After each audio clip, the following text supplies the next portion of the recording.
పూర్వం సాగర తీరాన ఒక చిన్న పట్టణం ఉండేది. ఈ పట్టణంలో చాలా తక్కువ మంది నివసిస్తూ ఉండేవారు. ఇందులో చాలా మంది వ్యాపారం చేసుకునేవారు. అయితే ఈ గ్రామంలో కొన్ని రోజుల నుంచి చిత్ర విచిత్రమైన సంఘటనలు చోటు చేసుకుంటూ వచ్చాయి. వ్యాపార దుకాణాల వద్ద వాళ్ళ సరుకులు మాయమవ్వడం, వాటి స్థానంలో బంగారు నాణేలు దొరకడం జరిగేవి. మొదట్లో ఇది ఎవరూ పెద్దగా పట్టించుకోలేదు. కానీ మెల్లమెల్లగా ఈ ఆగడాలు ఎక్కువ అవ్వడంతో జనంలో భయం మొదలైంది. ఒకరోజు అదే గ్రామానికి చెందిన కుచేలుడు అను వ్యాపారి తన దుకాణం వద్ద వ్యాపారం చేస్తుండగా ఆ సమయంలో తన దుకాణం వద్ద ఎవరూ లేరు. అయితే అదే సమయంలో తన షాపులో ఉన్న గుమ్మడికాయ మాయమవ్వడం, దాని స్థానంలో ఒక బంగారు నాణెం పడటం కళ్ళారా చూసి ఆశ్చర్యపోతాడు. వెంటనే ఆ బంగారు నాణెన్ని తన జేబులో వేసుకున్నాడు. అయితే ఆ పక్కనే ఒక బంగారు ఉంగరం పడి ఉంది. చుట్టూ చూస్తాడు, ఎవరైనా పడేసుకున్నారేమో అని. ఎవరూ లేరు. వెంటనే దానిని తన వేలికి ధరించాడు. ఒక్కసారిగా అద్భుతం జరిగింది. చుట్టూ రెక్కలతో ఉన్న మనుషులు ఎగరడం కుచేలుడికి కనిపిస్తుంది.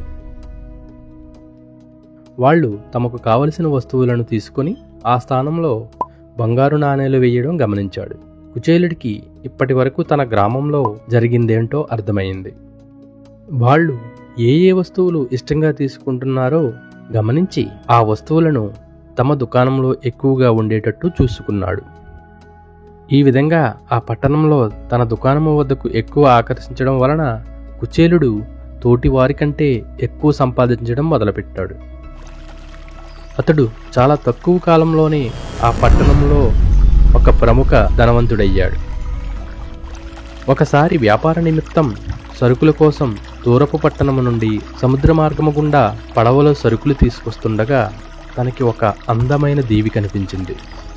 ఇది వరకెప్పుడు అక్కడ అతను ఆ దీవిని చూడలేదు. ఎవరూ చెప్పడం కూడా తెలియదు. అందువల్ల అతను తప్పనిసరిగా అక్కడికి వెళ్ళి ఏముందో చూడాలి అనుకుని పడవను అటుగా మళ్లించాడు.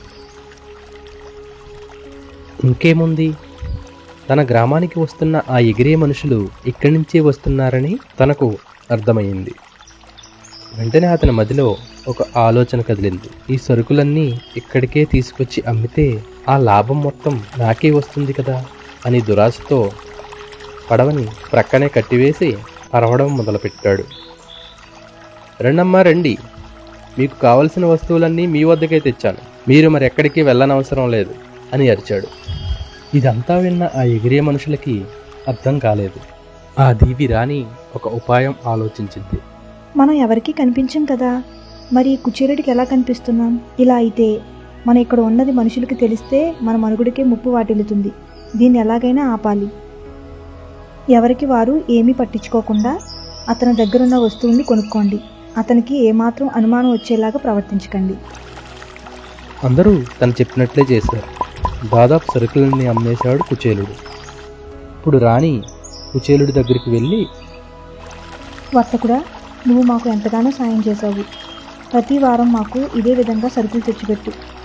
అవును, ఇంతవరకు మేము ఎవరికి కనిపించమేమో అనుకున్నాము, మరి నీకు మాత్రం ఎలా కనిపిస్తున్నాము అని మామూలుగానే అంది, అనుమానం రాకుండా.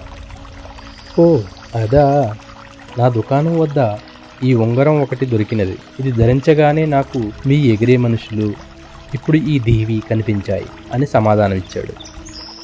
ఓ అవునా, నీ వ్యాపారం మొత్తం ముగిసింది కదా, మా అందమైన ఈ దివిని చూసి వెళ్ళు అని ఆహ్వానించింది. సరే అని కుచేలుడు రాణి వెంట వెళ్ళాడు. అక్కడ తను చూసిన దృశ్యాలకు తన కళ్ళు చెదిరిపోయాయి. ఎందుకంటే అక్కడ ఎక్కడ పడితే అక్కడ వజ్రాల కుప్పలు, నేలలోంచి పైకి పొడుచుకు వచ్చిన వజ్రాల రాళ్ళు, బంగారు నాణేల రాసులు, వాటితోనే నిర్మించుకున్న అందమైన ఇల్లు. ఇవన్నీ చూసిన కుచేలుడికి వీటిని పట్టుకుని పోయి పట్టణంలో అమ్ముకుంటే ఈ కుచేలుడు కాస్త కుబేరుడవుతాడు అని ఆలోచన చేశాడు. అతని మనసులో ఉన్న ఆలోచన గమనించిన ఆ రాణి, నీకు కావాలంటే ఎన్ని కావాలితే అన్ని మీరు తీసుకుపోవచ్చు, ఎవరూ అడ్డు పెట్టరు. యువరాణి అన్న మాటలకు కుచేలుడి ఆనందానికి అవధులు లేవు. తన పడవలో పట్టినన్ని నింపుకున్నాడు కుచేలుడు. అప్పుడు యువరాణి, మేము ఏది ఉచితంగా ఎవరికీ ఇవ్వము, అది మా ఆచారం.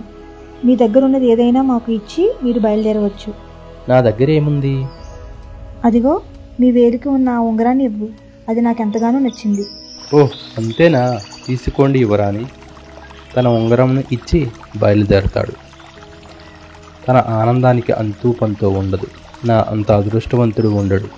ఈరోజు మొదలు నా పేరు కుచేలుడు కాదు, కుబేరుడు అని ముందుకు సాగుతూ ఉంటాడు.